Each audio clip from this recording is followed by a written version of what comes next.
I'm Russ Rogerson. I'm the president and CEO of the Morgantown Area Partnership. We got to go get that down pat.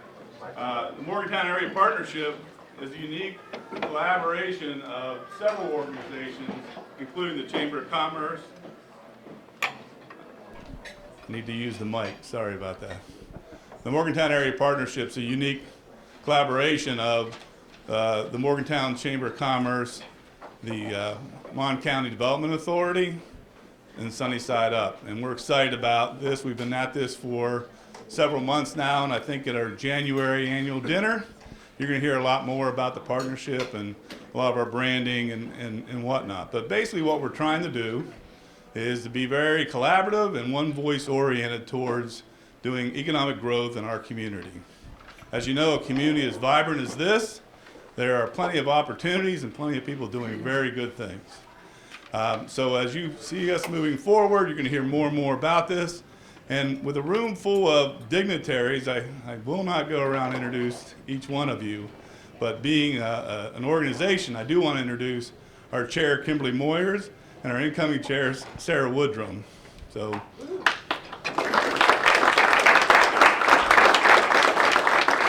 You'll hear more from Kim later. Also, we're trying to do things a little bit differently. So we have this legislative launch, and our state legislators come here, and we really appreciate that. We'll introduce you all here in a little bit. But also, government is local, state, federal, and you have different branches of government. So we have our elected legislators here, and they're in the area of passing law and legislation that governs our state as well as our community. But you also have the governor's office and his staff that implement a lot of those laws. So it's important that we all stay in sync and try to work together. And these gentlemen and their counterparts work very, very diligent at that. But it's also important as a local entity that we go down and voice our thoughts and desires to the legislative or the executive branch as well. So most recently, the county commission took a trip down and met with the Department of Transportation, and I believe had a very good meeting related to roads and how money's spent in the state and formulas and I guess probably a whole number of things. So we thought it might be a good idea to ask them to come and give you a brief report on how the meeting transpired and what they found out, as we continue to work with all of our elected officials to improve not only the Mon area, but the entire state of West Virginia.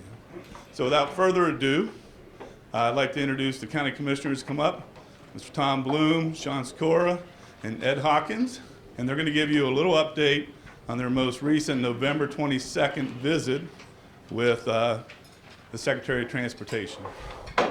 With that, Mr. Bloom. This is for the television. Yeah, this is for the television. Okay. Why don't all three of us we'll just lean on, if that's all right. I like the lean on table. Okay. Well, I didn't want to take their seats. Yeah, they lose. Yeah. Okay.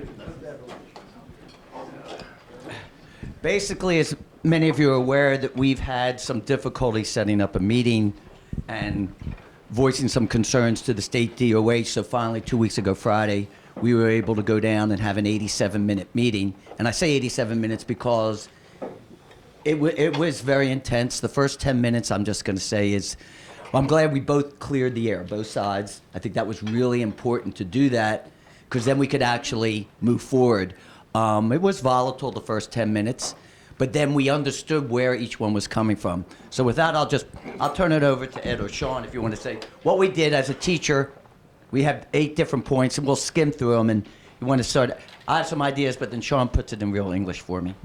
And Ed makes sure it's correct. Well, I'll start off, and to Tom's point, the first thing that, again, to clear the air, we had a discussion about communication. We were having a problem in Mon County trying to even get the DOH to come and meet with us.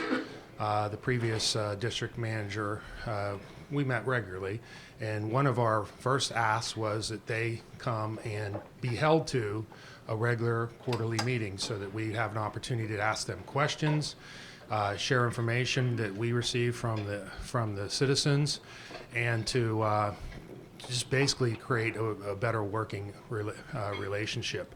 And they were very honest with us. One of the concerns they had, or the irritations they had, was, they're working to reformalize, reimage, remake all of DOH, and it's a long process, but as they're going along, it's hard when their exact words, every time we turn around, you guys are crushing us in the paper. And they said, stop defining the problem. We know what the problems are. We're trying to reinvent DOH. We need more help instead of people just taking snipe shots.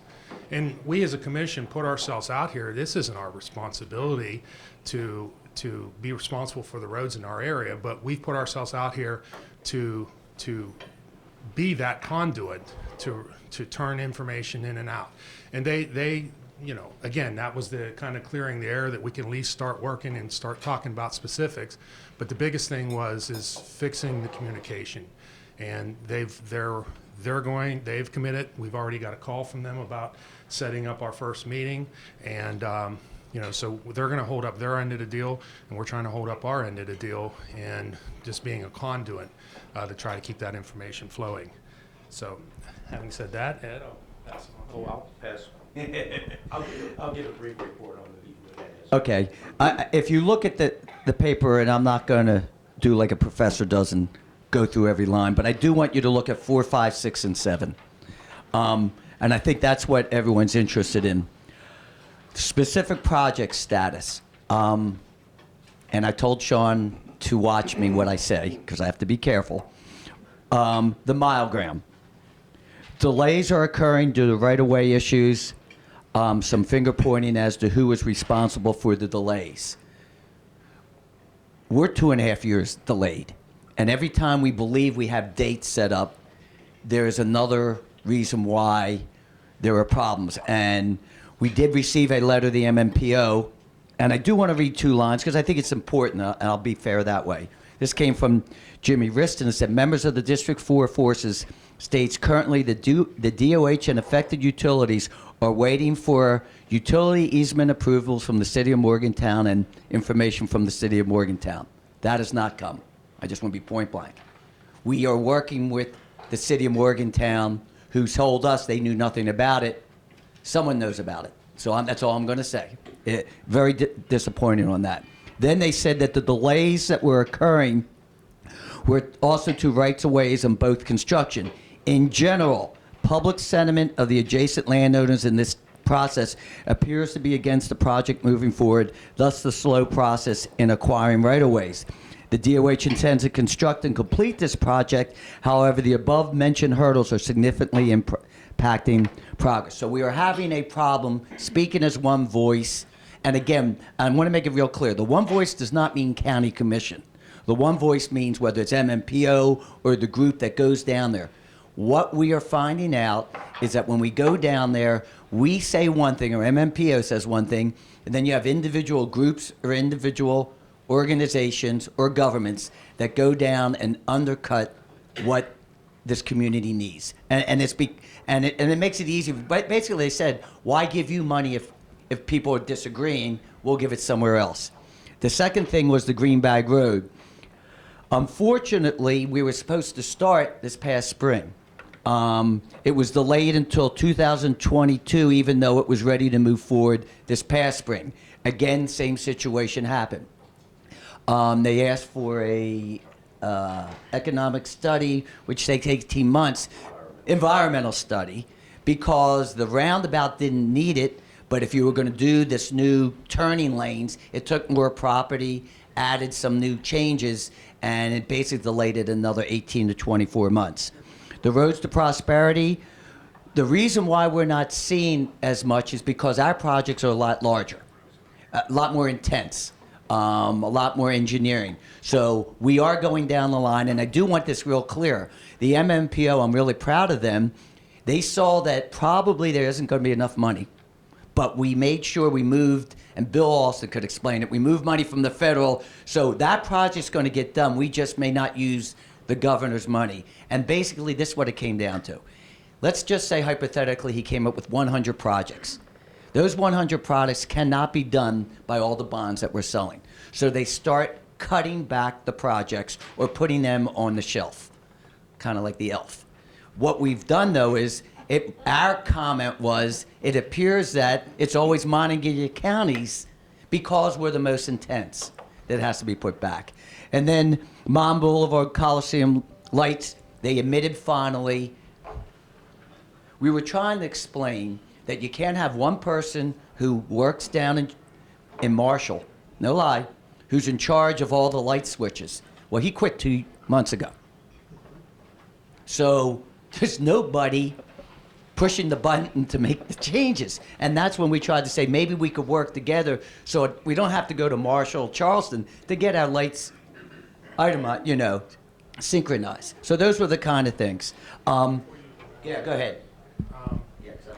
Before we get too far into the back, I wanted to also talk about, in our discussions with DOH, we talked about local input and trying to decentralize decisions that are made in Charleston. And Commissioner Riston basically explained that they've done that and that they've given the 10 district engineers more autonomy than they've ever had before. So that's a big change that's occurring at DOH. Like for local hiring decisions, they now can make those decisions at the district and don't have to go back to Charleston. And then one other big thing that came out of that meeting is there's specific, that DOH just published and pushed out to all the counties specific performance objectives. So now they can better track the level of work that's being done and be able to compare how each county is performing and be able to apply that same standard across the whole county, across the whole state. So those are important things that they had talked about. Specific to the problems, and again, I talked to Mayor Kawecki. Mayor Kawecki said DOH didn't know he didn't know what the delay was that they were talking about. And I truly, Bill's a friend of mine. He has no reason to tell me anything different. So you got DOH telling us something, and we handed that letter that Mr. Riston wrote to us. You could tell that he didn't write that letter.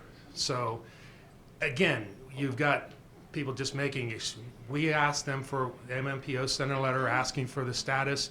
They sent a letter back basically pointing the finger at us, which when I say us, I mean us, the city, we're all one.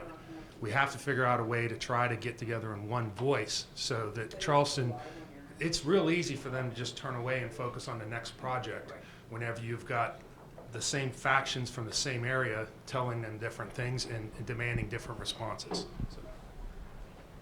One issue that, and I have to be careful how we say it, we asked about the new possibility of the interchange in the industrial park. And we didn't get an answer one way or the other. However, we got a general statement that, well, they're putting $8 million into River Road for trucks, and we're asking for a northern bypass that was part of the roads bond. It would be asking a lot from our community to ask for another interchange. And I guess the concern we were trying to say was, if this was in another part of the state, you would jump right at it. But because we're growing and we have development and we have 2 great projects, some people could look like we're being penalized. So I'll leave it in that way. The final thing I just want to say, and then we'll give it over to Ed for his meeting yesterday that happened, the concerns. One voice, and there is something here, and I want you to look at because it's something we'd like to recommend, and it's the third dot, which is we recommend that the current makeup of the Transportation Committee of MAP should act as an advisory committee to the MMPO, and that the MMPO Policy Board be the voice for our area. They are the ones in charge of the federal dollars, and it's a mixture of everyone.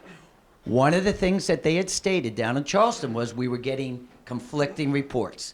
So if we were all working together, it would be better, and that's something I would like to throw out. Now, Ed went to a meeting yesterday. Go ahead, you might want to explain that.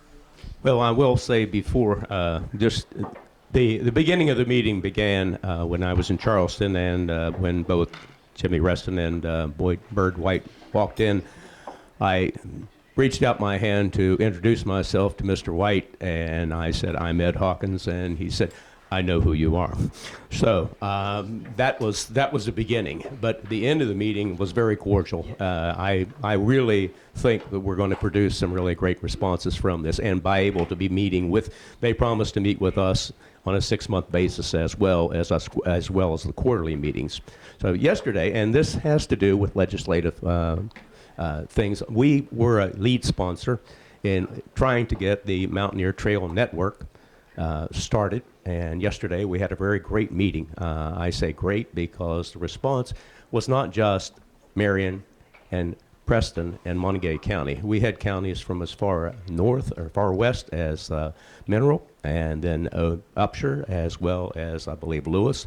So I think there were almost 10 counties that were represented in this effort to create what we think in the long run is going to be something that will be an economic boom to this area by being able to create the Mountaineer Trail Network. Now, this isn't a network like you think that we're going to try and connect every trail. The network is just simply going to be put together so that we can promote the use of mountain biking in our area and create this economic driver for us. So I'm very excited. This is the first meeting, and then what we've asked them and to come back to us and just simply give us at work session the information that we need to possibly start appointing members and create this board. And to finish up number 7, that will lead into the legislative concerns. We asked that the formula be changed early, so in case it's vetoed, and if a change happens, if the formula fails, then we need to find some other funding way or mechanism. But the formula is key, and the other thing we suggested is if we just got the money that was correctly supposed to come here, it could use to pay those contractors. We're the only county where they're contracting out, and if you look, they said it's 5 to 8 times more. So those are concerns. So that's our report. Maybe you could ask the legislators other questions, or we can answer. But I want to conclude. Thank you, County Commission. Appreciate it very, very much. And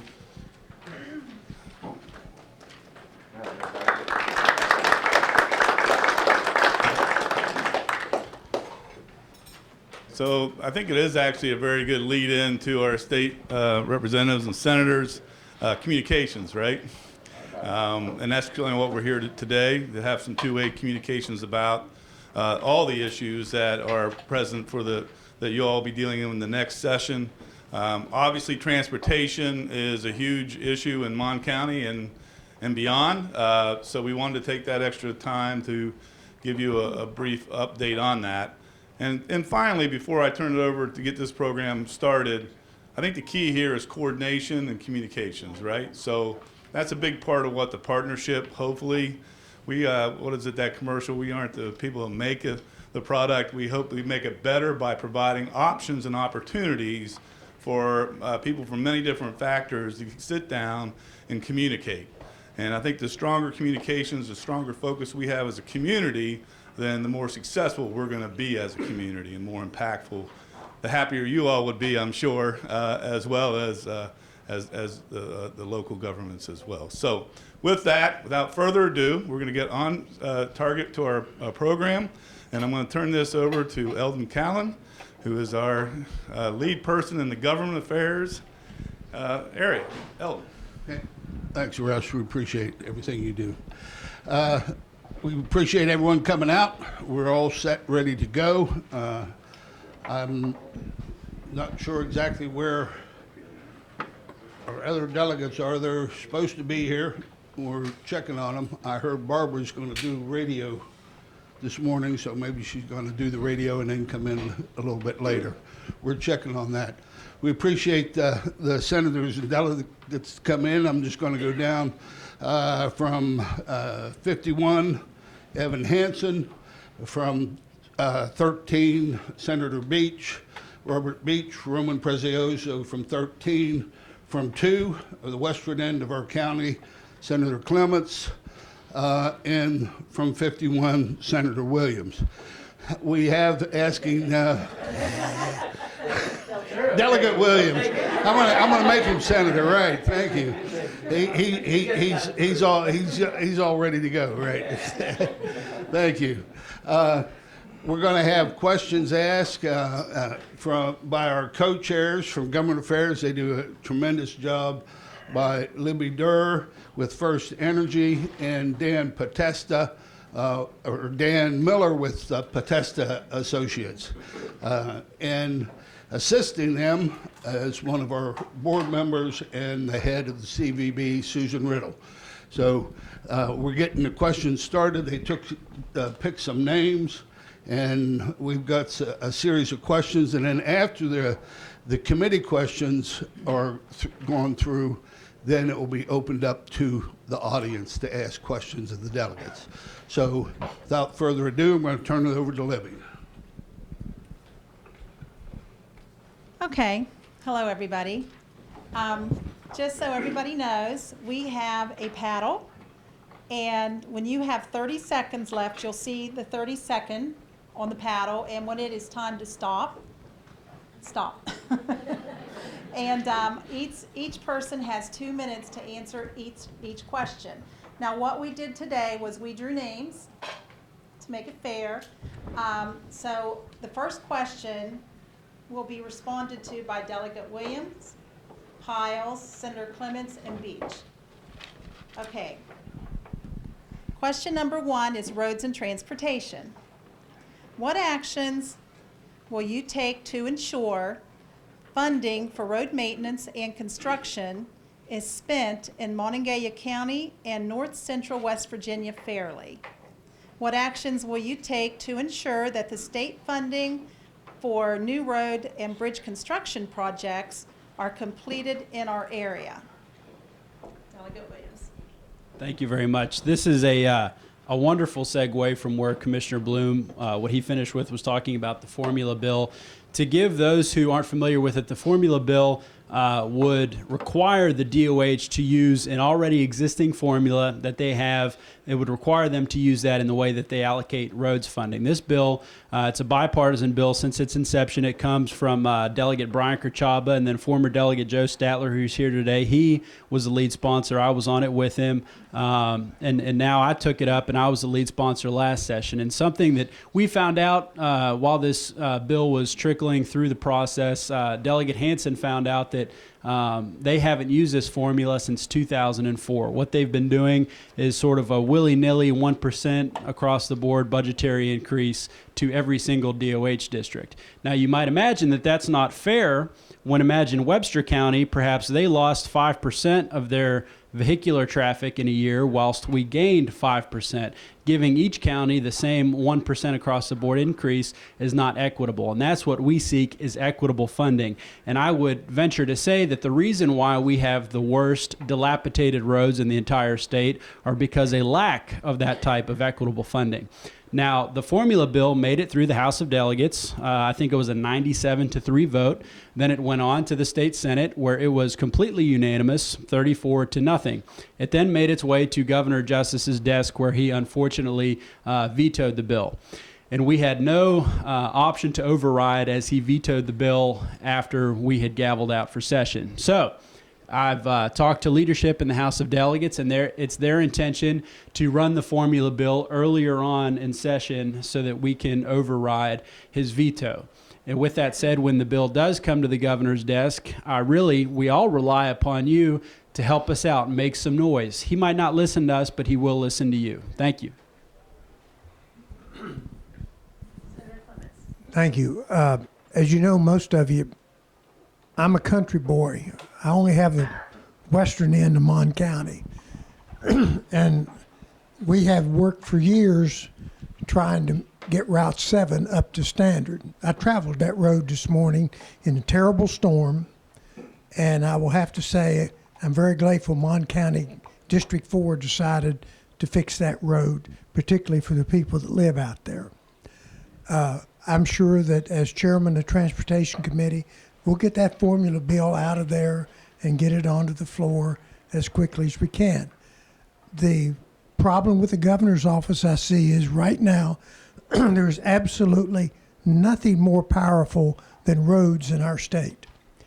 And the governor, by signing that bill, could possibly be giving up some of his power. And he may or may not want to do that. But if we get that done in time, we get a chance to override that veto. I want to say I think it's great you speak with one voice, because then you don't have 2 or 3 people going down saying this is what we need, this is what we need. I just got back from a transportation conference in Atlanta.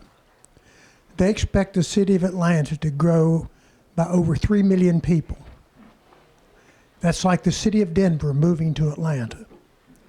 They're not sitting back and waiting for it to happen. They're getting ready now. And that's been our problem in West Virginia, I think. We have been too reactionary and not proactive. We have great opportunities with growth in western Mon County in particular, with the growth of the gas industry. But we cannot sit back and wait for it to happen. We need to get ready and prepare for what's going to happen, or we'll have the same troubles that you're having here in Mon County now, just trying to catch up. Okay, Senator Beach? Well, I'll just reiterate something that John had actually said. You do need to make some noise. I think it's obvious that the legislature does support this piece of legislation and moving forward. So you need to make noise with the governor's office, and please don't make it form letters. Make it personal. Make phone calls. Talk to the governor. We already know what you need, and we're willing to step up and make this piece of legislation happen. But it does come down to the formula. And again, just make some noise. Okay, yes, certainly. Thank you. I know I wasn't supposed to answer this question, but another piece of information that I think is relevant is related to how much money we're losing in our district. I put an information request into the DOH, and based on what they provided back to us, I was able to calculate how much each DOH district is being overfunded or underfunded as compared with what they should get if the formula were being used. And according to those numbers, our DOH district is being underfunded by about $7 or $8 million a year. And so that's not entirely Mon County, that's our district, but that's still a lot of money, and it adds up over a lot of years. So that just kind of underlines the importance of getting a formula bill through and forcing the DOH to use it so that the money goes where it's needed the most, and it's not just based on political considerations. Is it okay if I answer? I wasn't in this round. I mean, you got to look at the practical sense of this transportation issue, and it's great to have a funding formula, but if you don't have the funds to support that formula, you've got a problem. West Virginia owns more roads per capita probably than any other state in the union. We own like 22 to 25,000 miles of roads. All those roads are not going to get paved. There's not enough money in our coffers to go down there and pave every road. So you've got to look at some specific funding sources for roads. And one of the things that I found out in my tenure in Charleston is the fact that if you do raise some type of general revenue, those funds raised should go for that specific issue. If you raise taxes and pay for something that it doesn't relate to, the general public generally gets upset. They're more apt to buy into a tax or a fee if that tax or fee goes specifically towards that issue. So we've got to look at some issues or some revenue enhancements to pay for those roads. We've been reluctant as a legislature to take money out of general revenue. When you start dipping into those general revenue funds, you're just sticking your hands into a pit that you can't stop taking money out of. And the needs that we have are so great that we have to have specifics on how we fund those roads. Let me tell you, the only bumper sticker that had my name on it that I didn't pay for was when I voted for the 5-cent gas tax. People get upset when you raise taxes, but we've got to go out there and find a tax that's relevant to this road issue to support that formula. And if we can have all the formulas in the world, if you don't come up with the money, it's not going to get done. Mind if I add something to this as we go along? I want to have a little quick quiz here. How many of you think West Virginia's gas tax is too high? I didn't see a single hand go up in the audience. One right there. My only reason is And when we look at some of our lower economic folks and our transportation, they have no other option but to pay to gas to get their car to and from work. And the more we're raising taxes to that population, the harder it is for them to get to and from work. So I don't like the tax because of that reason. But the general concept out there is that West Virginia has a very high gas tax. We are a fraction of a cent under the national average. A fraction of a cent, like 0.02 below the national average for gasoline taxes. And we have some of the highest construction costs in the nation. And so if we're not careful, in 15 years, we'll be back in the same shape we're in right now. So we're going to have to take a hard look at that. It's a hot issue. You know, I think it's a relevant issue. Yes. It's not only in Montague County; it's all over the state. Bob and I represent Marion County too. Man, those roads down there are atrocious, and we get phone calls every day. Now I lost my train of thought. No, it's the roads to prosperity issue. You know, when we voted on that particular issue, that was for basically new construction.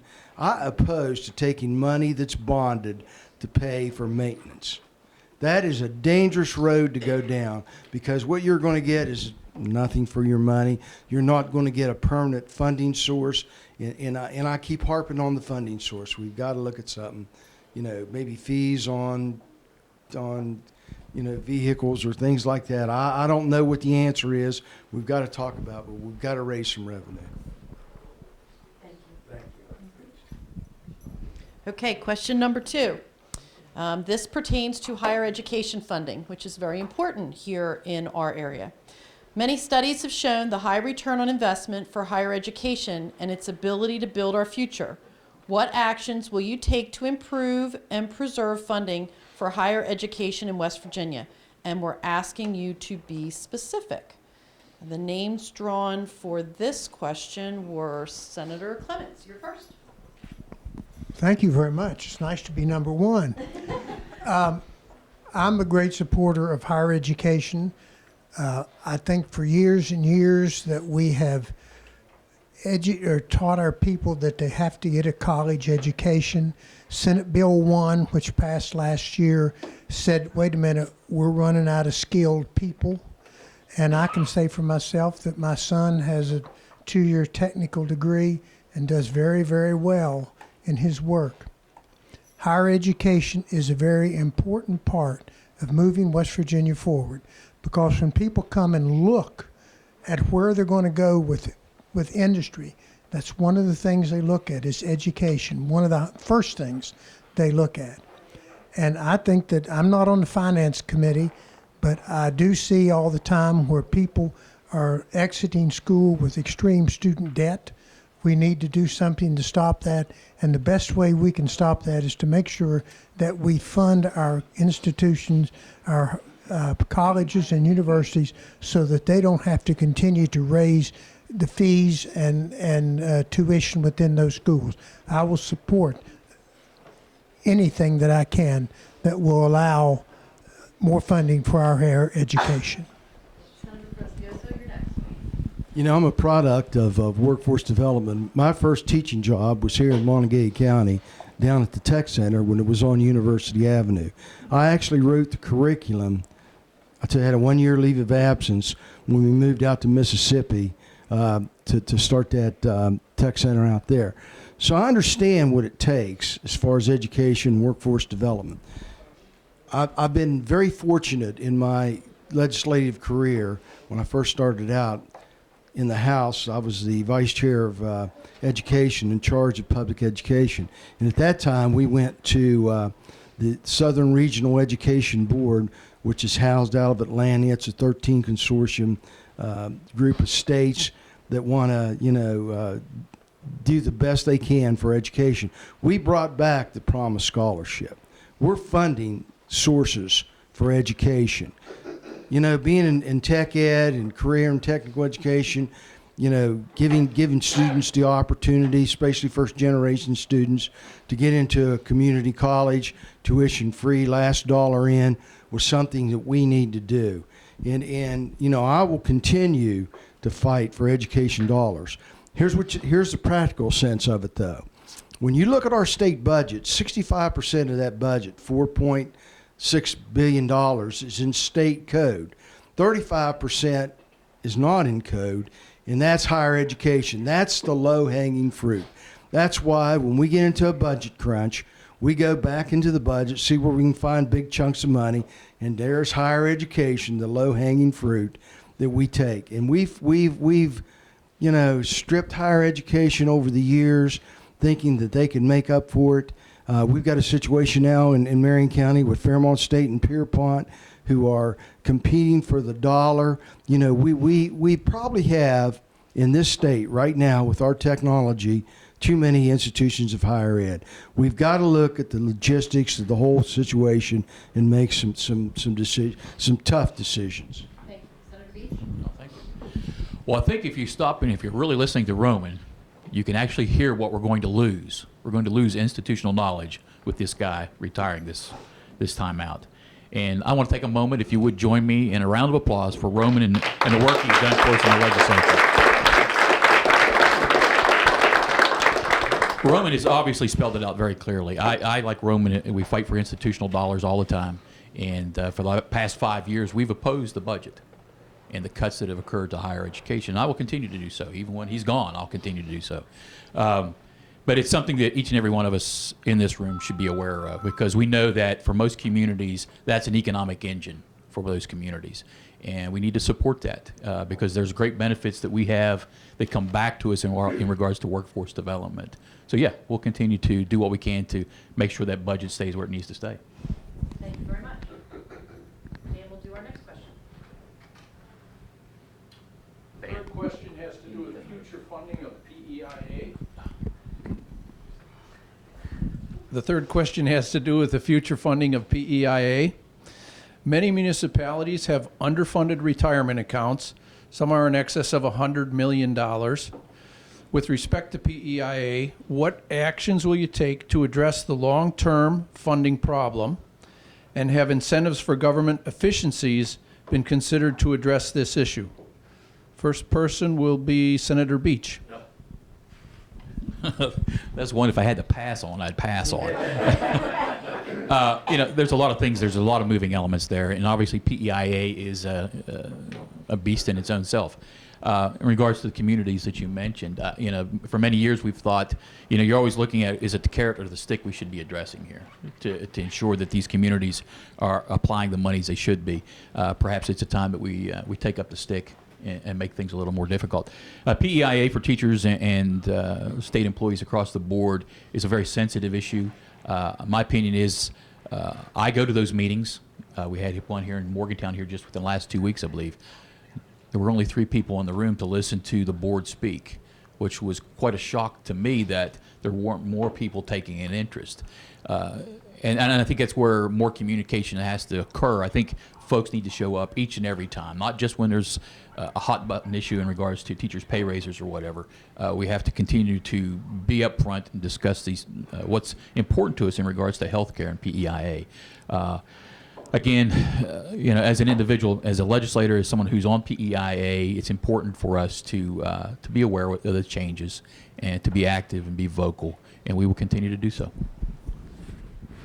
Senator Clement. Thank you. This is a constant question we have, and everybody seeks for a permanent funding source for PEIA.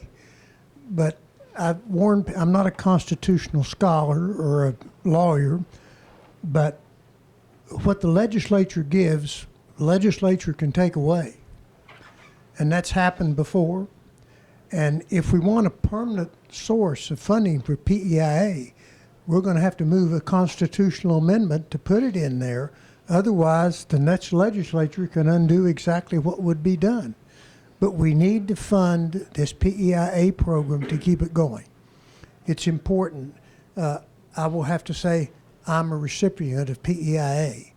It's a Cadillac program. It's a wonderful program. And it's one of the things that helps us attract employees into our state and in our school system. Because finding a policy like that is very difficult outside of that. But we need to fund it. It may mean we have to dip into general revenue, but that's the way it's going to have to be. It needs to be funded. Delegate Williams? My first legislative session when I was a freshman, we were facing a $450 million shortfall in the budget. My second one, we come back and we're talking about how underfunded PEIA is. And then fast forward to my third legislative session, we just passed a $60 million tax cut for big coal companies. And to me, that seems to be somewhat of an inconsistency. I think if you look at a government, it's like looking at someone's personal checkbook. You can see where their priorities are. And I don't know that we are demonstrating that our priorities are with our teachers and our educators when we are obviously in drastic budget times up and down, and then we give such a needless tax cut like that. Thank you. We've got one final.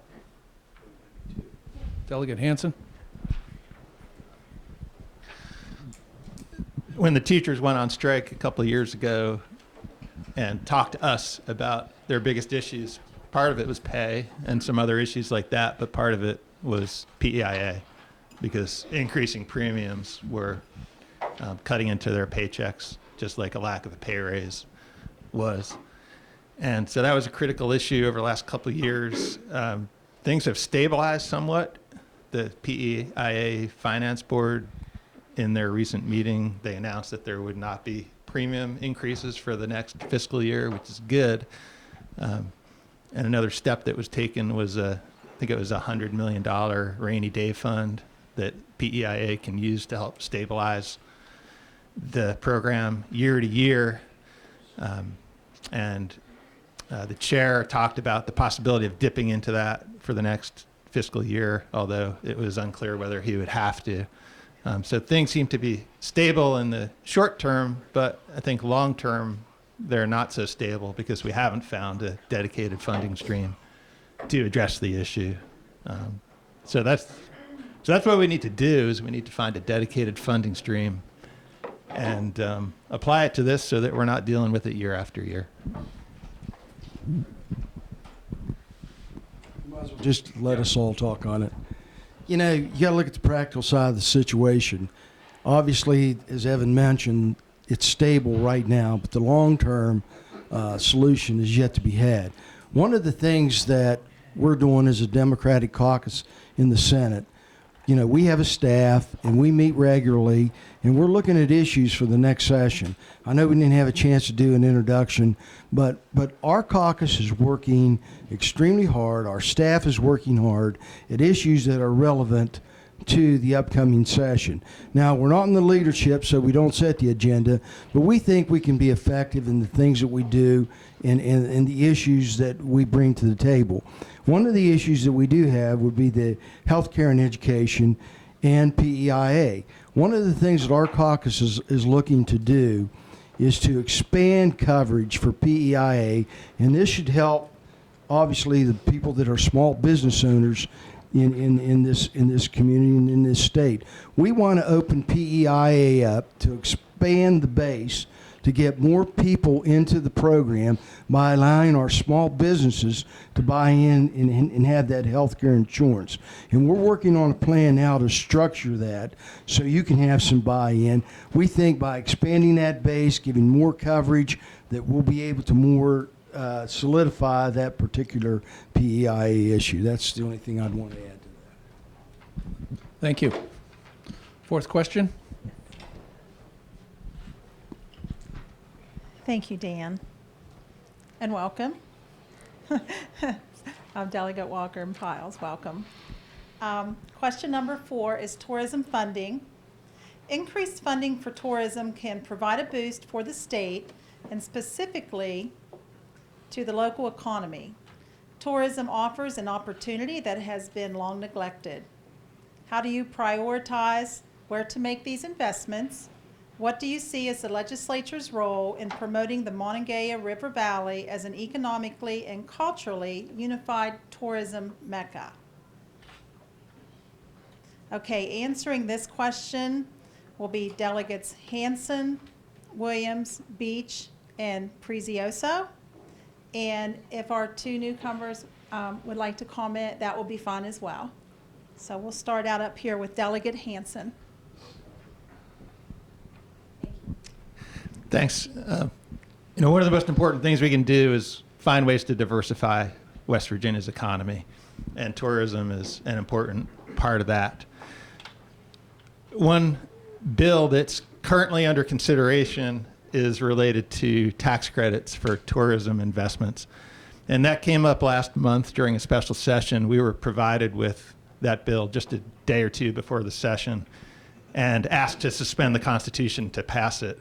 And we, in the House, we didn't vote to suspend the Constitution because we felt like there were some additional questions that needed to be answered. So that's going to be on the special session agenda a week from, well, on Monday next week. And I expect it'll pass.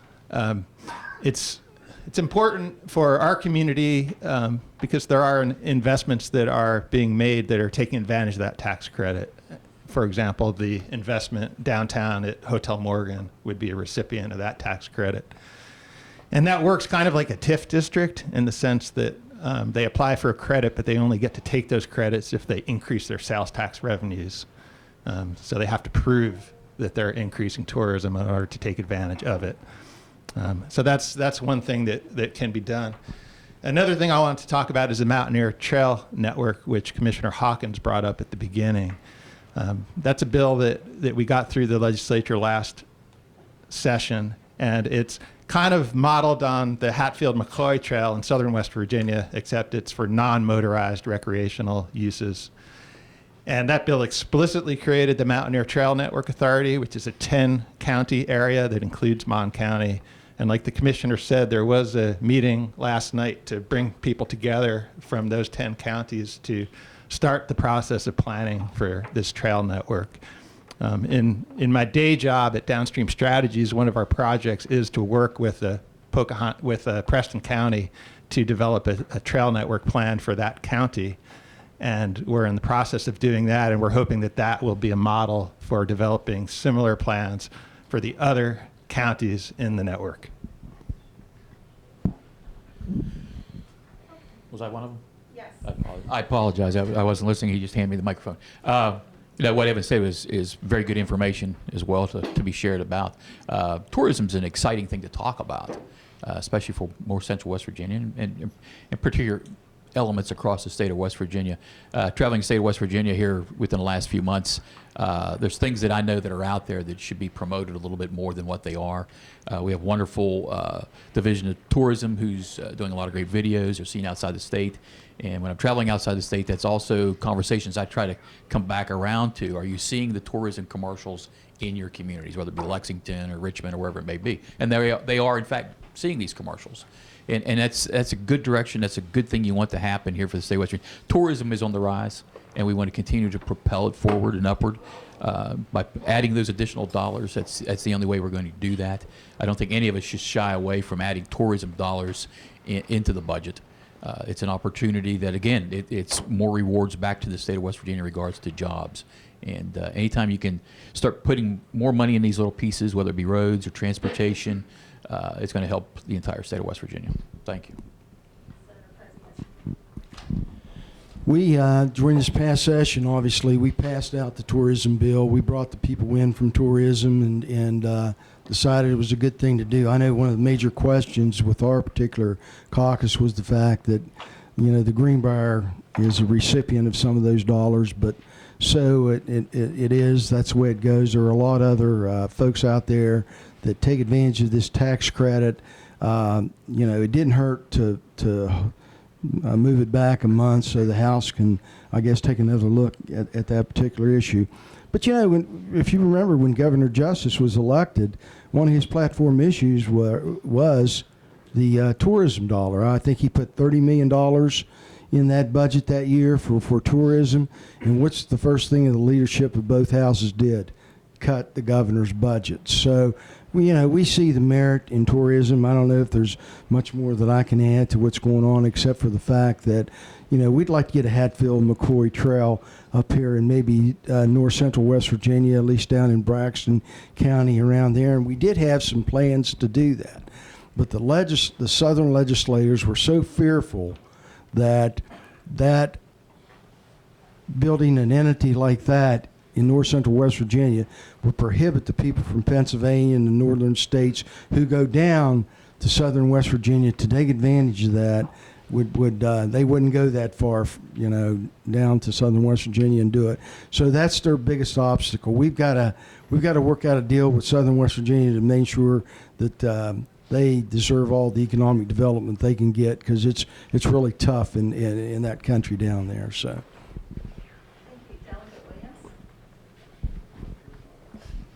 Yeah, I think most of the major points have been touched on. I'm happy about the Mountaineer Trail Network Authority. I think that's pretty good for our area. And then we've added some money to tourism advertising recently, and on the House Finance Committee recently we had a report to where that has spiked some of the numbers that we're getting in terms of dollars spent at lodging and other tourism type activities in West Virginia. So I think you get what you put in, and I'm in favor of continuing that investment to have those commercial opportunities outside the state. Delegate Piles or Delegate Walker, would you like to comment? Then our next question is an open-ended question. Everybody will get 2 minutes to answer. It is, and we actually,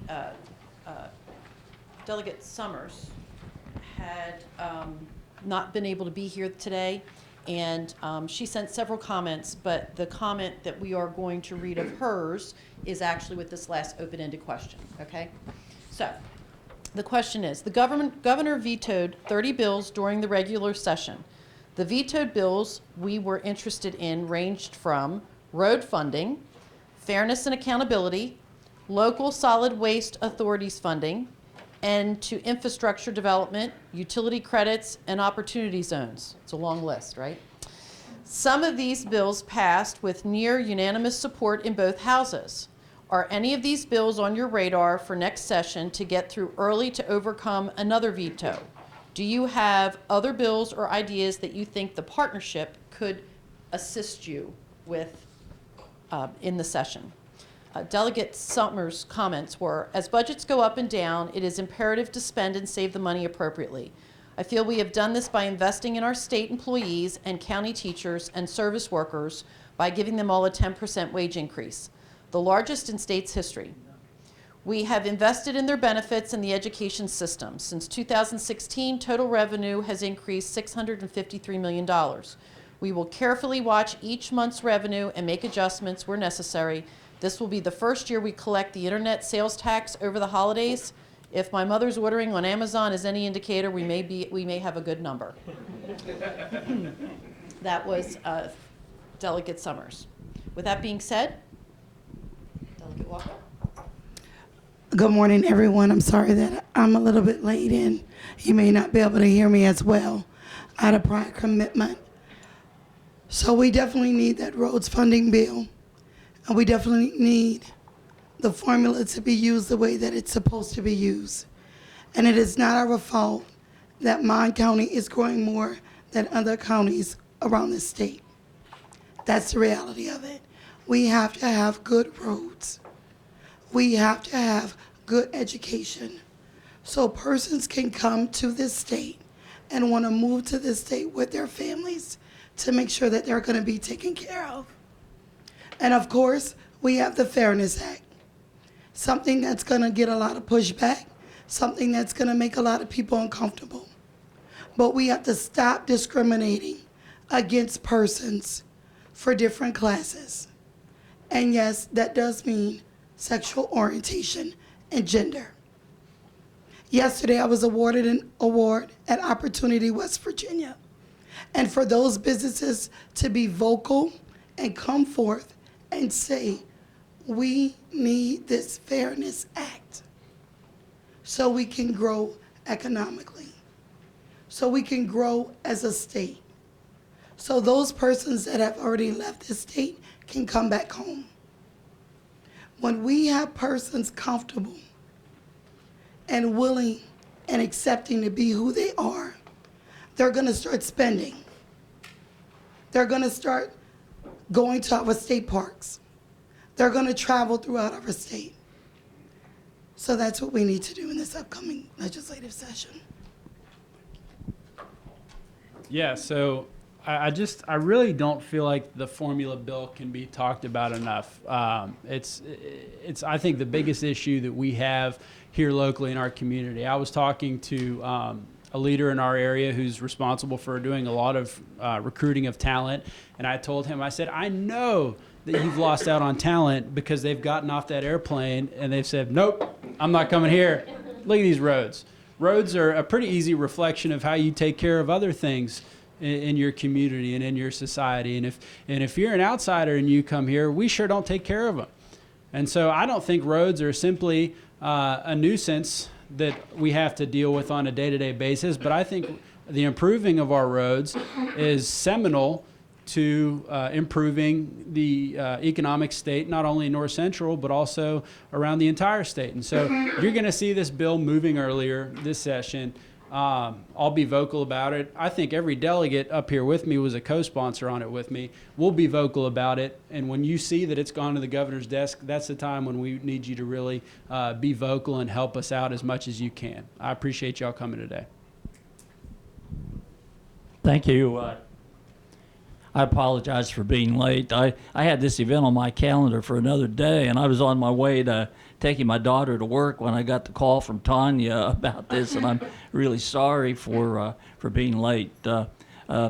Definitely the roads bill is something that will be on our radar for the coming session. I think you also mentioned something dealing with solid waste disposal, which is also something that we'll be tremendously interested in and will be supporting.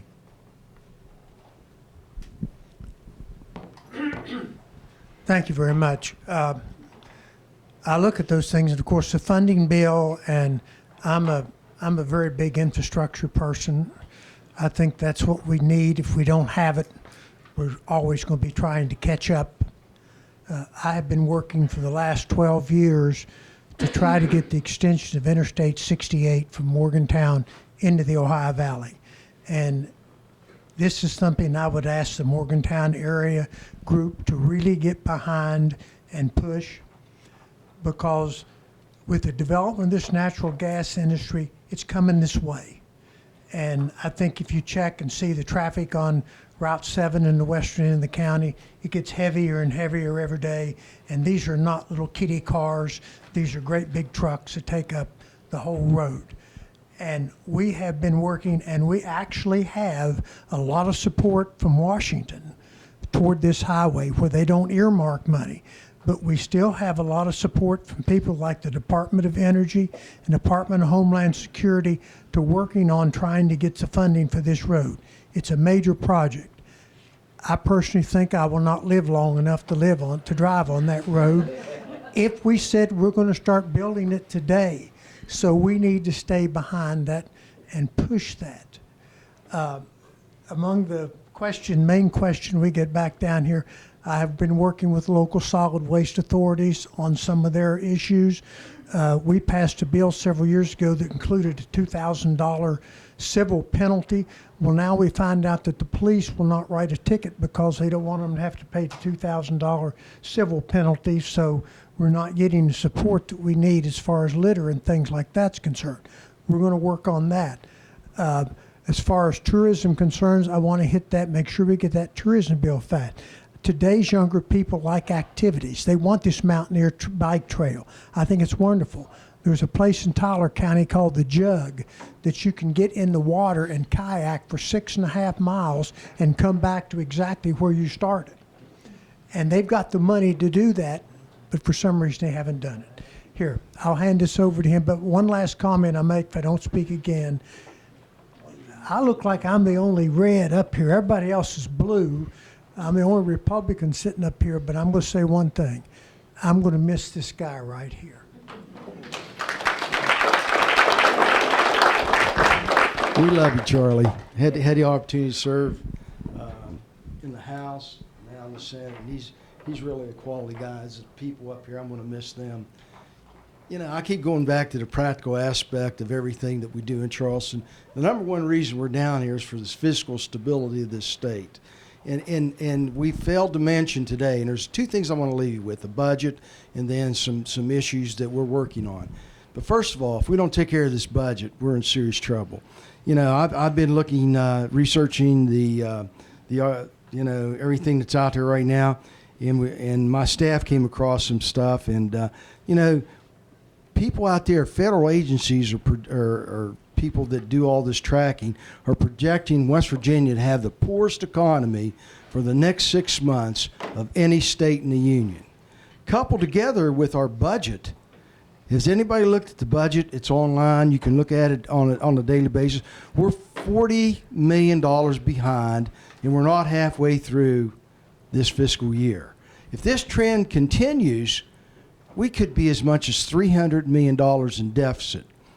What do you do about that? You either raise taxes or you cut programs. We talked about cutting programs. We talked about the low-hanging fruit, higher education. You can't cut the prisons. You can't cut our penal institutions. So we've got to find the money. We've got to find it someplace. And I'm just concerned about this budget that we're going into. And we haven't made a lot of, talked about it a lot because it's something that obviously the leadership of both parties don't want to talk about. But we've got to face up to the fact that we're going into a deficit situation, and we're going to have to look at what's going on. But you know, why are we in that deficit situation? Because of our roads, because of substance abuse. You know, our caucus wants to put together a state office that deals specifically with substance abuse. We have all these agencies out here working to prevent drug abuse.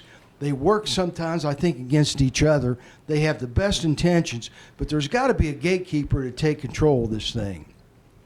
What about broadband? You know, I talked to one of the Board of Governors at Fairmont State this week who lives here in Morgantown, not in the city, but within 2 or 3 miles of the city. He has to use satellite to get internet. What do you expect a kid in McDowell County to do when we can't provide relevant broadband for our citizens? We can't continue to grow.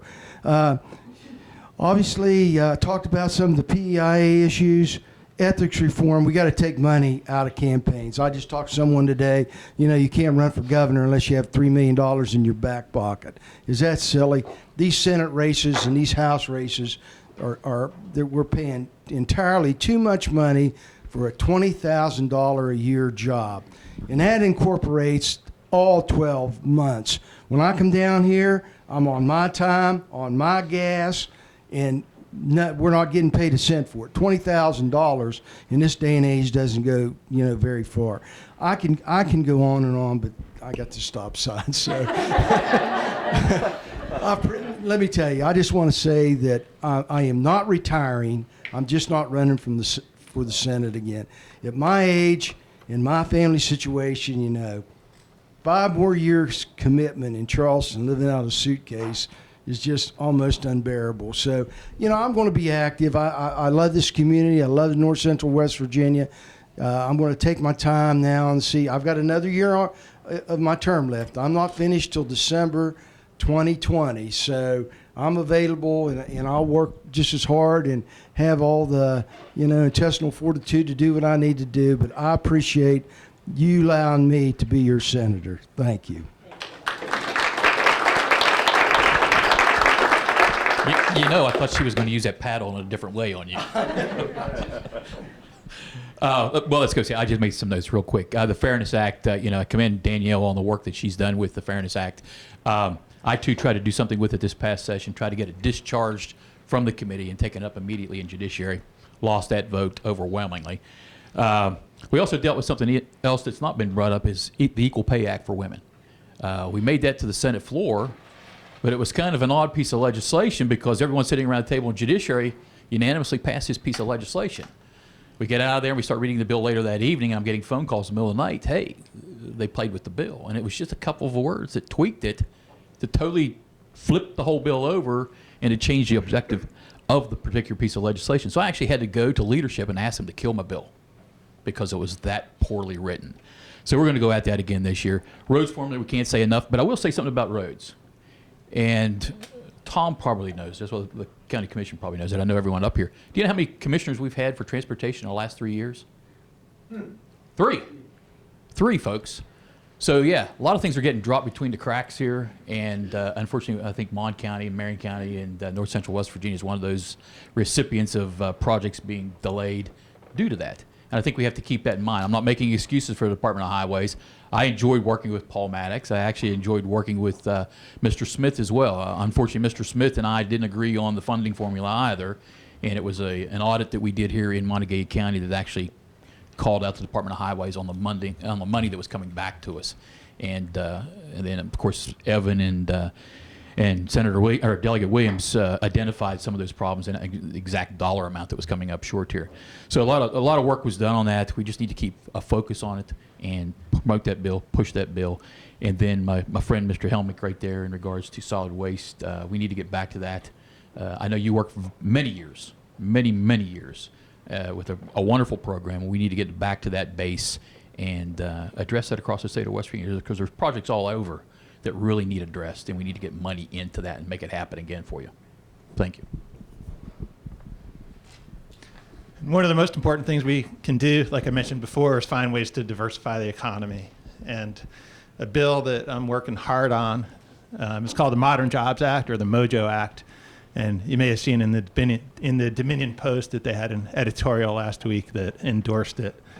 I introduced it last year, but it's actually moving this year. It was the topic on the Joint Energy Committee interim meeting last month, and I'm in discussions with leadership in the House about moving it forward during the regular session. And this is what it does. It's creating jobs in the energy sector, and it's creating jobs at manufacturers and other tech industries. And the way it does that is it allows large electricity consumers to purchase solar electricity so long as those solar arrays are placed on former coal mines in West Virginia. And right now, the way our rules are, that's not allowed, at least in the quantities that are demanded by these large electricity consumers. So some examples are existing industries like manufacturers or industrial plants that have huge electricity demands, or data centers that are looking to site in states around the country. And a lot of these companies that have data centers, and some of the others as well, have renewable electricity targets where they are committed to getting a certain percentage of their electricity from renewables. And in many cases, it's 100% of their electricity from renewables. And they won't site in West Virginia if they're going to plug into the grid and they get more than 90% of that electricity from coal. They just won't do it. And this is not a value judgment on my part about coal. This is just the reality that changes are being forced upon our economy by the private sector. And if we don't adapt to those changes, we're losing jobs. And we're losing a lot of jobs. And the reason we know we're losing a lot of jobs is because there's a census of solar-related jobs every year. And in West Virginia, we have about 300 or 400 solar-related jobs. But in surrounding states, they have thousands of solar-related jobs. And it's not because they have more sunlight next door. It's because they have policies that don't keep these jobs out. So I hope that the chamber would support this bill. It looks like it's going to have bipartisan support. It's going to create jobs. It's going to diversify the economy, and it's going to help keep manufacturing and industrial jobs in West Virginia, and it's going to help bring new jobs to the state as well. Thank you, everyone. We're going to go to an open questions from the audience right now. Dan's going to handle this. But before we do, I would not be, I'd probably be fired when I walk out the door if I didn't acknowledge our host of Being Courtyard Marriott for their great reception this morning, as well as, and as you see the banner on the back of the wall, Southern Airways, our sponsor for this. Of course. He called me in advance. He had called me in advance, Mark. But anyway, Dan? Thank you, Mark, for your service in Morgantown. I know it's been a I have flown a number of times prior to your arrival here, and the percentage of on-time arrivals and lack of cancellations is appreciated, I think, by everyone in the community. We So, also want to report we have had seven record boarding months in a row, including November. very good. Yeah. Thanks. Good. We support you. So we may not have touched on all the topics that you may be interested in, so we decided we'd let you all have a chance to ask questions. The only thing that we'd like to do is for those of you who want to ask a question, ask you to state your name, who you represent, and then actually ask a question, okay? Those are the simple things. So we'll see how this goes, and Julie will still have the 2-minute warning in case your questions tend to ramble on. And if you can certainly address a particular candidate here if you'd like, but we'd like to open it up to anyone with questions, and we'll start right here.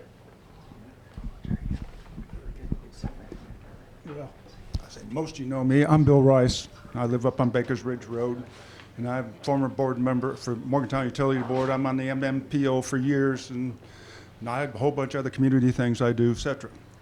A couple things. I'm glad that Bob Beach corrected Roman's status that he is not seeking re-election, and I've known him for a long time. Great guy. Number two, Charley Clement, your district does run across Cheat Lake. I am in your district. You're not the western end of the county. And I echo exactly what Evan said about the solar grid system, 100%. My brother lives in New York. My nephew's going to get into that business of the grid system, and they manage power. So I absolutely 100% echo what you're trying to do and support you 100%. Roman, I guess this is for you because your tenure has been the longest. It is widely known up here that personnel issues in the DOH are a problem. Okay, and I believe his name is Shelby out of the House of Delegates, is the chairman there, and they talked about a civil service and a temporary and or something. Could you explain to us in layman's terms why the civil service and the personnel agency in Charleston does hiring? Do they do it for the DOH? Do they do it for the state health department? Can it be changed? Is it constitutional? Because for us, it's extremely frustrating who've been in the corporate world, because when you need people, you go hire them. If you don't need them, you lay them off. And we're going to have coal mine layoffs that people will be available to work for the highway department. Thank you. Bill, first of all, I want to just thank you for all the input you've given me over the years, and you've been a true advocate up here for North Central West Virginia. I appreciate that. And, you know, it's very frustrating for us as legislators when we get a concern about a road. Who do we call? You know, do we call our own district down in Bridgeport, or do we go straight to Charleston? And there's never been any rules or regulations on who we contact. At times, the DOH would come to us and say, hey, this is your contact person. If you have a problem with the road, you call them. Nowadays, I don't have any idea even who to call anymore. You know, we just voice our concerns and hope that it lands on someone that will listen to us. The hiring process has always been a problem in the Department of Highways, not only for the upper echelon, for the workers, for the truck drivers, for the maintenance equipment operators and things of that sort. And what perpetuates that problem is the fact that, as my good friend here mentioned, the gas industry is booming. They're going in and offering good salaries for truck drivers, for dozer operators, for all the equipment operators, and we're left with not much. We can't compete salary-wise with the industry, so there's a problem. There's also a problem in our hiring process. You know, to get people into the system is very difficult when you can't offer them good wages or benefit packages or things of that sort. And again, what further perpetuates it is, do we make these permanent employees or do we make them will and pleasure employees? Those are all the things that we're struggling with right now. Those are things we're trying to work with the Department of Transportation to do. I can't give you any definite answers on, what's going to happen, but I do know that these are our concerns. These are things that we face every day, and we're trying to get to the bottom of it. We need to hire people and pay them a decent wage and give them benefits. Bill, is it Bill? Yes, sir. I do know you're in the district. I misspoke. I probably should have said the unincorporated parts of Monongalia County, because that district runs clear to the Sheet Lake and beyond. And but to emphasize what Roman said, in New Martinsville, there's a sign on the DOH headquarters, now hiring CDL drivers. Directly across Route 2, there's a sign stuck in the ground that says, now hiring CDL drivers, so-and-so oil and gas. They go to the DOH and they say, okay, it'll take 30 days to get you on the job. I go across the street and they say, get your boots on, let's go to work. And so we're losing these people. We've also got to figure out a way to look at the pay of these people, because the demand up here is tremendous. We have had corrections officers who have been hired on the way to work by the gas company to come to work for them. They go and they run their shift out and then they quit, because they can go to work and make a lot more money with these gas and oil companies. It's a problem, and I think the change would be maybe Auditor McCuskey said a lot of times in government the word can't and won't get mixed up.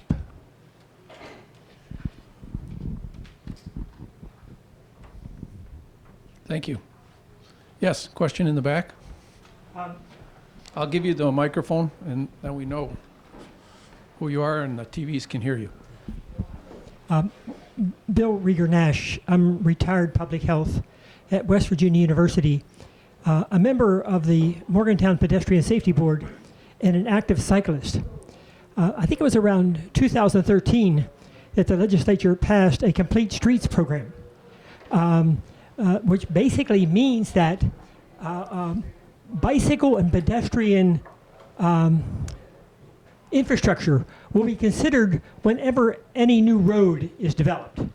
And so I would like to direct this to Delegate Hansen.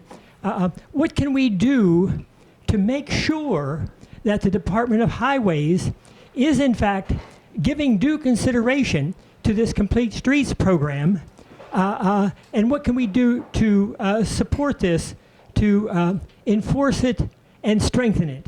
I might also add parenthetically, we're talking about economic development, and as a retired public health professional, every year a group of us goes someplace in the world to do a bicycle trip.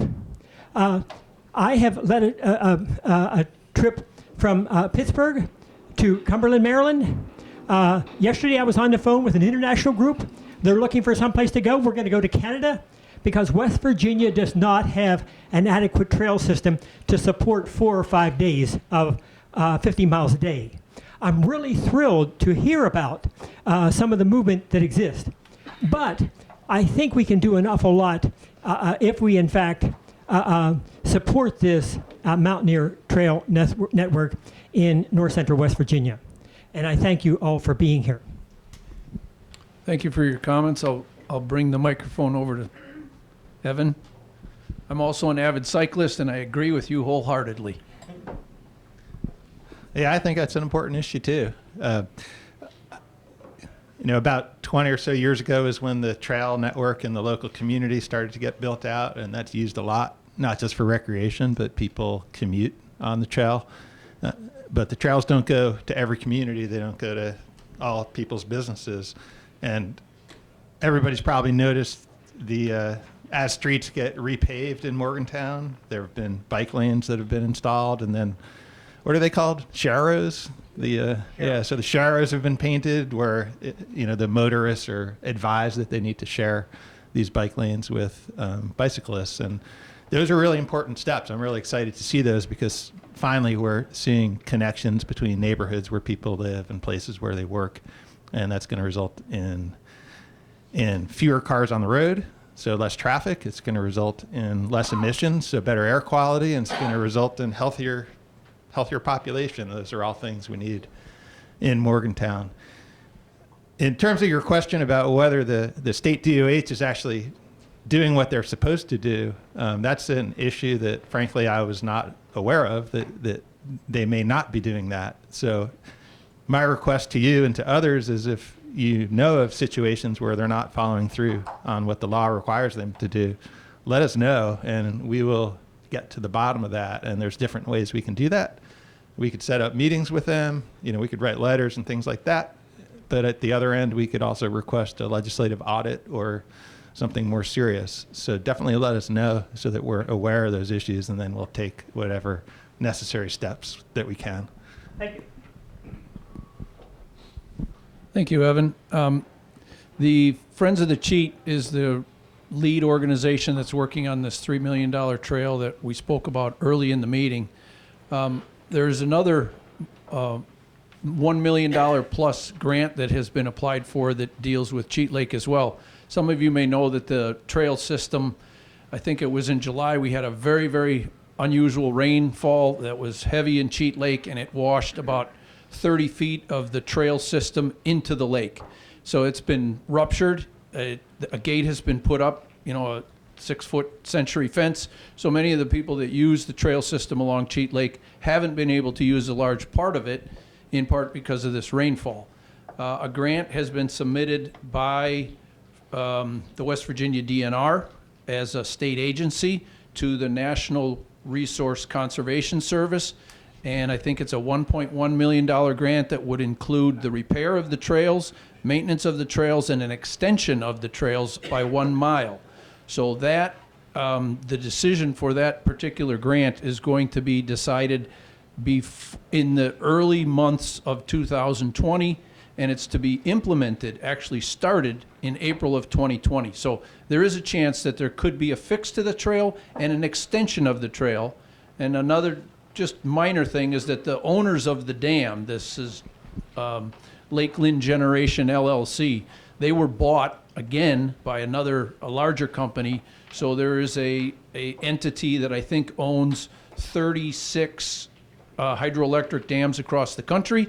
They are now the new owners of the Lakeland Generation Dam. And apparently, I haven't met with them, but I know that they are interested in working with communities and trying to develop things that relate to access to recreational trails around the lake. So there may be a solution coming soon for the Cheat Lake Trail system.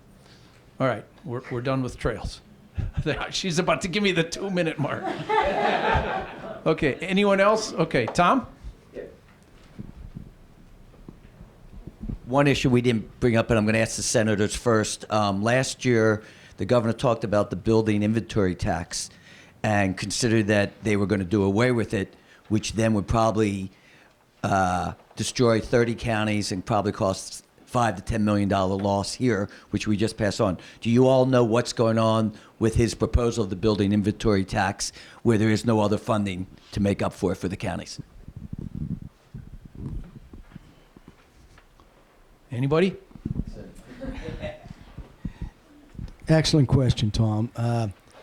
When I was chair of the Finance Committee, that was one of the issues that was on the top of my list.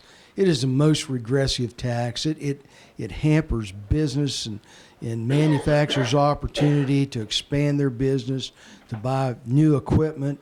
I operated a small machine shop at one time, and I had old equipment. If I'd have bought newer equipment, I'd had to pay higher taxes. And it's just crazy on how that works. And not many states around us has it. But it brings a lot of money to the county, especially to boards of education. And to find the money to supplant that money is what's problematic now. No, I can't tell you specifically, what the governor's thoughts are on this. We all wait for the state of the state address every year to go in and find out what he's going to do that any particular session. But it's something that does need to be addressed. It does help the businesses in the community, but it also, on the other hand, will hurt the counties hurt education, as you well know. We've got to find an answer to that sooner or later. But to know where that is on the agenda, his agenda, maybe some of you will know. We don't know. We don't know. Okay, thank you. Did you get to meet with the governor? Was he at your? No. Well, we have a hard time meeting with him too, so don't feel lonely. Of course, you know, Tom, that it's a two-step process. First of all, the legislature is going to have to approve a constitutional amendment to go on the ballot, and then the people of the state are going to have to pass that. And I would feel that as a citizen, I might be reluctant to vote for that unless I know what's going to replace it. A lot of people are saying we just cannot take that money coming from the inventory tax and throw it over onto homeowners, because there'd be too many people that would lose their home. As I said before, I have to represent 9 counties. Some of the richest in the state, which believe it or not right now is Doddridge County, to probably one of the poorest in the state in Calhoun County. It would devastate Calhoun County, even though they don't have anything much involved in it. So it's a two-step process, and it's going to be difficult to happen. But I will agree with what Roman said. It's a very regressive tax, and sitting over here on the Ohio River and looking at what's going on across Ohio where they don't have that tax, and you see what's happening in Pennsylvania, we're trying to attract industry and things. Once we get them in here, things become much better. But it's a two-step process. It's not going to be easy.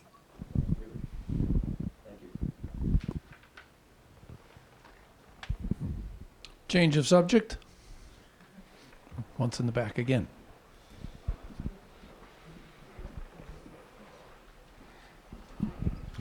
I had the misfortune of serving in the West Virginia legislature in the mid-1980s representing Wheeling, Ohio County. And at that time, PEIA was a major concern. I can see that time has changed everything. And today, healthcare on average costs $8,000 to $10,000 per person per year. In the state, this is a major drain. The PEIA insurance is really excellent, but it's not a comprehensive integrated program. And since a lot of people aren't covered by insurance, PEIA has to charge larger premiums in order to cover the non-insured. Is there anything being done on the state level to look at integrating with a more comprehensive, integrated national plan that would cover everybody? And I would direct that perhaps to my colleague there, Senator Precioso, who's been around these issues for a long time. Senator, are you ready? It has been an issue for a long time, and as I mentioned, our caucus is looking at expanding that base to allow more people in to take care of the business community. And if you broaden the base, I think insurance works better for everybody, because those that have more acute illnesses then are covered by the ones that are more healthier. And we're looking at things of that sort. The whole healthcare system is in a state of flux right now, and it's just hard to get your arms around the Medicaid issue, which we're probably the per capita the state that takes more advantage of Medicaid than anybody else in the state, and it all evolves around individual responsibility. If I have one regret in my tenure in office, is when I was the chair of the health committee, could not get my hands around the obesity issue, the smoking issue. I was the antichrist of the tobacco industry, and screamed about vaping, and see what's happening now with the vaping issue. And I know that we don't want government, involved in our lives, but we're here to protect the public health of individuals. And the reason we're one of the worst states in the union is the fact that we're the unhealthiest state in the union. And all that is relevant. You talk about the bike trails. You know, when we passed that law in 2013, it was for new developments that came in to put sidewalks so people could walk around their neighborhood. You know, make it pedestrian friendly and things of that sort. Get more physical activity. We tried to institute more physical activity in the schools, in our physical education programs, you know, to get students involved. We worked very closely with Dr. Neal down here on the cardiac program. Let's identify students in third grade that have a perplexity to be have high blood pressure and cardiovascular disease and things and diabetes and all those.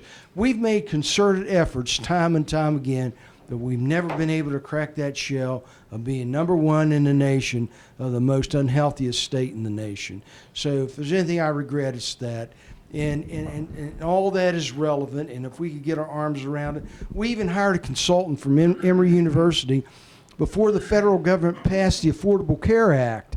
A guy by the name of Dr. Thorne, I believe, came from Emory University, who was actually working with Congress on the Affordable Care Act. We tried to institute some program there for Medicaid to make people sign up to be more responsible. We got feedback. We got negative feedback from the social agencies that we were harming children and parents, and so everything that we try to do is just not.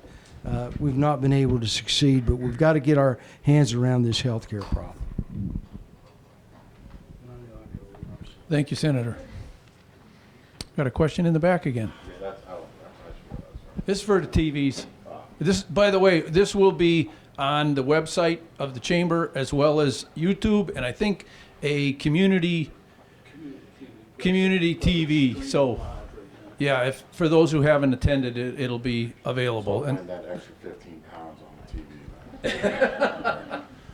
TV. It seems, as far as the roads and infrastructure, my name is Chris Wilbert with Premier Commercial Real Estate here in Morgantown. Regarding the roads and infrastructure, it seems clear that the DOH first doesn't have the money or the resources to do what we need. First question, is there any federal funding we can get to help this? Number two, what are the requirements to get it if there is? And what are the rules for private sector companies being able to be contracted to help on that once that funding is available? Thank you, Chris.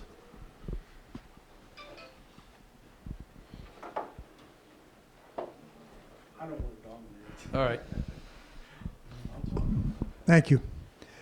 That was a multi-question, wasn't it? There is federal funding, but the federal funding bill expires, I believe, at the end of this year. Apparently, there is an agreement in Congress about what needs to be done, but the fight comes back to how to pay for it. In that conference that I attended in Georgia, they basically said most states are moving forward not depending on the federal government. For every $1 in federal gasoline tax that we pay into the Federal Highway Trust Fund, we receive $2.21 back. So we're heavily dependent in this state on federal funding for a lot of our infrastructure, mainly our highways. Now, how much longer will that last? I don't know. We don't seem to know. Some of the preliminary things that I've received have said that they're going to put more of an emphasis on the rural part of funding for highways and things than they did in some of the previous legislation, which saw a lot of it go to urban areas. Now, in West Virginia, I think we're talking about the whole state being rural. We're not just talking about, you know, the communities or anything within the state. That federal funding is handed out by a formula, which apparently they're working on and will get. And certain roads qualify for that. The sad part of it, or the down part of it, is maybe that so much of that money is taken up in paperwork activities and federal requirements that really cuts down on the amount of money that we can end up spending on bricks and mortar. So we just have to hope that Washington comes through and renews that highway funding bill. So what do we need to do to get it? Pardon? What's the criteria, or where's that money going to now? I mean, Well, the who- money besides goes that into sort the of highway department, which they can use to fund federal roads that are a part of the federal highway system. That's where the money goes. And it's up to the highway department to determine how it's spent. Several years ago, they did away with what everybody called earmarks. I think if you go back and think when Senator Byrd was in Washington, all we had to do is call up and say, we need a new road, and they'd earmark the money and we'd get the new road. Well, they've done away with that now. So we don't have that pipeline of funds coming in. We just have to live by the formula that Washington's going to come up with. What about the private sector being able to come? Private sector roads, that's an interesting thing. If you go into Atlanta right now, at the north end of Atlanta, they have built an express lane on I-75. That was built with public-private money. The state provided the right-of-way and all the design. It was built by a private company. And it's a toll road. And the private company gets the benefits of that toll road, but they have to maintain it for 30 years. I think we need to start looking at options like that here in West Virginia, to where we have public-private partnerships to build some of our highways. I think your reference to that public-private partnerships is heavily traveled roads. And Chris, you may be talking about communities, developments within housing, or? Well, around here, it's obvious. I mean, every road. Yeah. And I'm just wondering, I don't know, clearly the DOH doesn't have, we're talk about, we don't have the money, can't do this, can't do that, but then it's the same problem. So how do we get the money? Yeah. What other avenues are there to get money? When we build stuff, we borrow money. There's got to be a way to get some money to get this done. It's insane. I'm calling people. I recruit more than anybody in this region as far as bringing businesses into our developments. So they come in and they look at it, but that's just part of it. So if there's a way that we can market our market to become bigger, does that open it up to get more federal money? I guess so. Is that in the formula, or does that doesn't have anything to do with it? They haven't developed the formula. So the feds haven't developed a formula. Other questions? Mark? Name, who you represent, and the question. Mark Sestari, Chief Commercial Officer at SouthernAirways.com. Again, thank you everybody for coming today. You probably saw on the page 1 of the Post today the move by the city to seek a match for the $50 million runway extension project. I think it's kind of humorous that in these articles they always say, well, it's going to be 90% federal. Well, it's actually going to be 90% you, because the federal excise tax on your airline ticket, which we pay, is 7.5%. So our customers are paying the 90%, and you guys are going to pay the other 10. So that's $5 million. We also yesterday had a meeting of a committee that's reviewing some terminal improvement ideas for the airport. We fly to 34 airports around the country, from Hawaii to Nantucket, and I have to say, as much as I love Morgantown, your airport here is probably more in need of a facelift than any other. My question for you guys and the lady is, if the legislature goes forward with the support of some percentage of the local match, would you also be open to including in that some funding for a terminal improvement program here in Morgantown, since you've already given $20 million to Clarksburg, when Morgantown really is the destination? So I know it's a long question, but that's my question. Danielle, would you like to answer that? We haven't heard a whole lot from you today. Oh, that's right, partly because of your voice. So you can be brief and then pass it along. Mark, yes, I would be interested in supporting a bill that would give a facelift to Morgantown. We know that Morgantown is a hub. We know that with the university being here, and we've also had the meeting with the city, more corporations wants to use our airport here. But just like anything else, we need a facelift, and it's about marketing. So definitely, you need those extra funds. Definitely, we will fight for those extra funds, but it's gonna be a fight because and we can take it in as we don't want to take from, we only want this for corporate. I mean, one of the things to bear in mind is customers from this market are already, the 90% is already being taken from them. Exactly. So you might as well pay 10% to bring some of that money back to this community. I agree wholeheartedly. Earlier, I talked about how people come here and they see our roads and think, after they get off the airplane, it might be before that in the airport when they have that moment. I hate to say that about our airport, but facts are facts. So yeah, I don't think anybody up here would be opposed to giving a facelift, so to speak, to show that we are a community that's on the cusp of being big time. So I'm with you on that. I think everybody would be. I think we're all very supportive of that. The one problem that we will face, we have to overcome, is the Harrison County delegation, because they are very suspicious of any improvements to our airport because they think it's going to affect the status of the Benedum Regional Airport. We had a heck of a problem with the one authorization bill that we passed last year that would have limited construction within the flight path that we needed to pass in order to proceed with the runway expansion. And so we'll certainly do everything we can to fight for improvements for the terminal and other improvements to the airport. But we'll be on pins and needles again with what Harrison County is going to do, because they're in positions of leadership, and they seem to oppose anything that relates to our airport. Well, just a tactic you might use in that conversation, as much as I love my friends at Allegiant, that type of air service takes money from West Virginia and delivers it to Florida.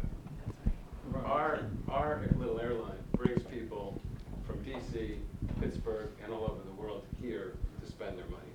So the legislature can make their choice on what is a better investment. Right. Hey, Mark, I'm sure you've heard the term, we're from the government and we're here to help you. I just spent 2 days in Washington. Yeah. So I did. When the governor came to Clarksburg, unbeknownst to all of us, with his Christmas package, the check's in the mail. Now, whether they get that $20 million, half of it was a loan. I don't know where the other half's coming from. Maybe it's from his governor's contingency fund, but he better not be too ready to give that money away going into this budget. So the $20 million they got in Clarksburg is certainly suspect. And there's a problem. The problem is you got two airports competing against each other, and I don't know that Harrison County has any more horsepower than we do here in Montague County, but there's just not enough money to support both. They think they have some advantages of longer runway expansion than you do here in Morgantown, and those are some of the issues that they're going to debate, and they think that they should be the regional airport, and Marion County is part of that too, and that all that is relevant, and I just wish we could get together and let's build a major airport in Marion County, and we all be happy. We can all fly into. We wouldn't have to fly into Pittsburgh. No, I'm just being facetious, as you well know. But really, I think, Morgantown being in the Big 12, playing in that conference, we ought to have an airport here. Thank you. Any other questions? Michael, I was going to ask if you wanted to ask any of the candidates about the H-2B visa issue that is still an annual problem for a lot of the people who use, I don't know, seasonal workers. It's a pertinent issue, but it's really nothing that can be done on the state level. Okay. Okay. Yeah. Yeah. Okay. So, if not, it's about a little after 10:30. We're close to wrapping up. Eldon, did you want to have, or Russ, did you want to have a final saying? Bob Miller is here from Interstate, Route 2, Interstate 68. I just saw him come in. Charlie represented you well earlier, talking about Interstate 68 expansion. Well, I'm sure he did. Welcome. Without Charlie, we wouldn't be to the point we are today. Welcome, Bob. That represents a big issue of our representation all over North Central West Virginia. Thanks for coming, Bob. For our TV audience, we're recognizing Bob Miller being here from Route 2. Bob, do you have any questions, or just want to have a quick statement for the TV audience? Well, I hate to duplicate what Charlie already covered this morning, not knowing, but basically, in the beginning when Route 2, or when I-68 was first proposed to extend from Morgantown to the river, the Ohio River, there wasn't a lot in between to justify it, but this is a whole new world, as most of you know today, in our region with the oil and gas industry. It's something we never expected to come, and sitting on trillions of dollars in natural resources, literally.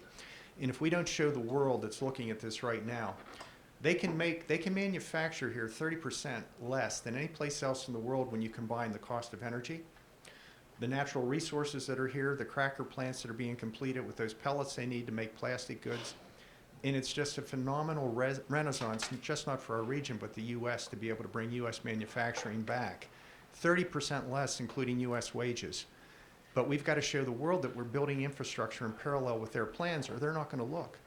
And we're going to have pipelines going to other parts of the country and the world that'll take our natural resources away from West Virginia again and leave us with nothing. We need those long-term generational jobs that come with that manufacturing stage. And if we aren't at least have on the planning board, I've been talking to Pennsylvania and Ohio to try to promote 68, but other roads too, that are needed to show the world we've got a master plan. We need to have a master plan. We need to get there statewide and get the governor and the Department of Highways to nail down a master plan and show it's in the planning stage and we're going to be there when they need it. So that's probably the major thing. So any support from over on this side of 68 will definitely be appreciated. We need all the voices and all the help we can get. And feel free to contact me if you have any questions or have any ideas moving this project forward. I've been lucky enough since 17 with the current administration. I've had 4 White House meetings. Charlie was at one of those. They had us bring different experts from this region, including experts from WVU, from the private sector, and so on. And then Greg Cazzaro with Shale Crescent USA and they sent us on to meetings with the Department of Transportation. That's to be expected with a project like this. But also the Department of Energy and the Department of Commerce, which actually are more intense about this, which never happens with the highway system. But they understand U.S. manufacturing. They understand energy independence. Where do we get most of our energy prior to the boom? Unfriendly places in the world. And so that leads down, the Department of Commerce was talking as we move forward ahead, possibly there'll be potential funding from the State Department. And their question during the meeting was, you know why? And it's like, yeah, because Middle East, Russia, and so on. Hostile areas, unpredictable for our economy. This nails down a predictability with energy, but we need to develop it at all levels. Yeah, so Thank you so much. it leads into a national security issue as well. Most definitely. Jobs, national security, energy independence, you name it, right down the road. There are so many things. It's a different game than 31 years ago when 68 was first proposed. So that's why I'm working so hard. And I'm trying to work with all 3 states. Ohio, if it goes to the river and ends there, it doesn't really complete the advantages to all of us. We need to be able to, manufacturing to locate throughout this region needs to have those long chains to connect it all. And anybody that's been on I-70 in the last few years, and 79, I used to come down after leaving college, and there'd be a car a half mile behind me and one a half mile ahead of me. And it's like driving in a big city now the whole way down from Wheeling today. A lot of traffic, and that's just exploded in the last 5 years. I can't imagine 20 years from now with the potential we're sitting on what it's going to be. We need to be doing that infrastructure now. How about the senators from West Virginia, Capitol and Manchin? Are they supportive of this project? I'm sure they're aware of it because it's been a long time discussion. Supportive, but unfortunately, it doesn't seem to be one of their top priorities at this time. They're supportive, but like I said, in the same with our representatives in Congress. They tend to see other areas of the state that need things more. And as much as I understand the devastation in southern West Virginia, the highways here will build a prosperity that will be funding projects all over the state if they just help us now. If this were private business, a good private business, they invest where the fastest profits come. That's what that road would help. If we invest down there now and hope for later to invest, we've got a narrow window of opportunity worldwide. If we don't show them we're ahead of the curve, Pennsylvania's doing a great job. We're not. Ohio's not doing a great job. But if we show them we're ahead of the curve, we're in the planning stage, we're working toward reality, they will come here and we'll be able to fund those projects and change the whole situation statewide. So anyway, thank you very much for asking. Thanks for coming, Bob. That's okay. Russ. Well, thank you all for being here. Obviously, we're not short on issues, and we need to plenty of work to do with the answers. So, Dan, Libby, Susan, thank you so much, and of course, the most important timekeeper, Julie, did a great job today. Thank you so much for putting this on. Kim, would you please come up, and Eldon, we want to, before we do a wrap up, we have something that we want to do from a recognition standpoint. So, Eldon, Roman, would you come up here, please? Charlie, will you join us too? We've been with him for a long time. I'm sure this is going to be the first of many over the next year. Someone called me and told me how to dress today, by the way. You know, Roman, you can't say enough about Roman. He's just a tremendous person. He's just been a tremendous advocate.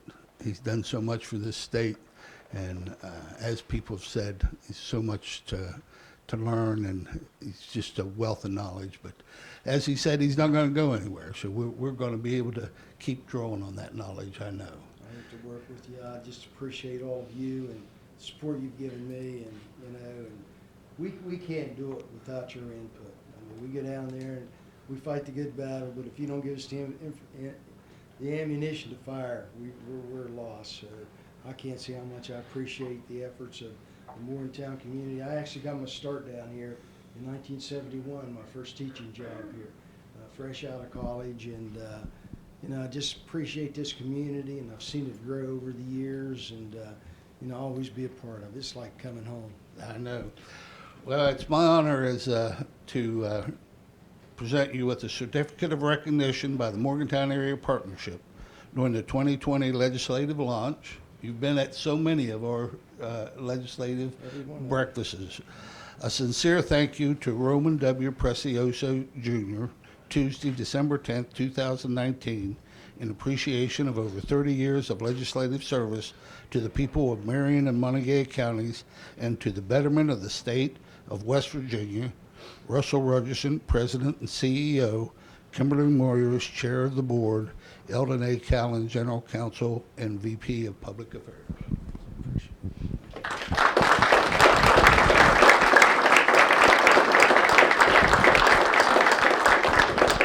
As I mentioned before, I just the family is an important part of my total makeup, and I'll miss it, but I won't be too far away, and if you need me, I'm available. My name is always in the phone book. You can get a hold of me, anytime you want to, and if I can be of any help on any issue, please don't hesitate to call me. Thank you. Charlie, you want to say anything real quick? Just to echo, like I said, Roman and I have always been on the opposite side of the aisle, but we've been close.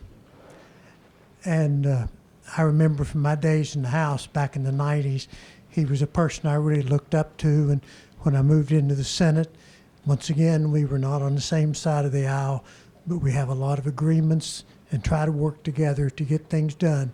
And that's something I think it's missing a lot in the political arena today, is cooperation between the two parties. And I always knew that I could sit down and talk to Roman and we could work things out as best we could. He's a great man. He will be missed. Now, we may have fights this session, but it doesn't matter.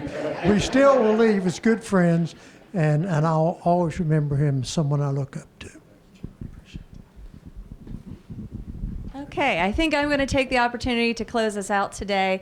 So on behalf of the Morgantown Area Partnership, again, thank you for being here. Again, my name is Kimberly Moyers. I have had the pleasure to serve as your chair this past year. And I'm going to take just a quick second to recap what we could take away from our discussions today.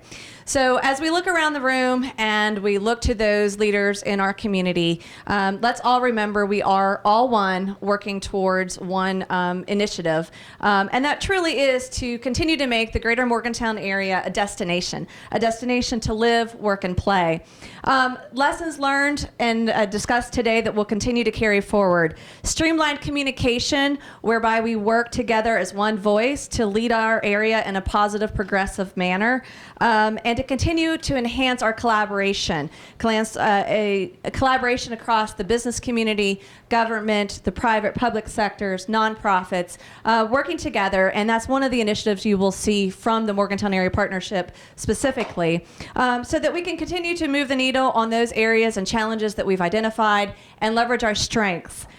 We need to further diversify our economy across all economic sectors, creating efficiencies, supporting our local businesses, obtain the equitable funding while we're seeking alternative funding sources to improve our infrastructure, further workforce development and education, and continue to promote tourism, inclusion, and overall health and wellness. So I would be remiss if I did not ask that you join us on January 23rd for our annual dinner. As you've heard, you will hear more about the partnership as well as the initiatives and the movements that we are working towards these initiatives for the greater Morgantown area. And then please join us on January 29th for the Preston and Montague County Day at the Legislature, where we will make sure our voices are heard. So again, on behalf of the partnership, thank you so much for joining us this morning. We look forward to continuing our conversations together.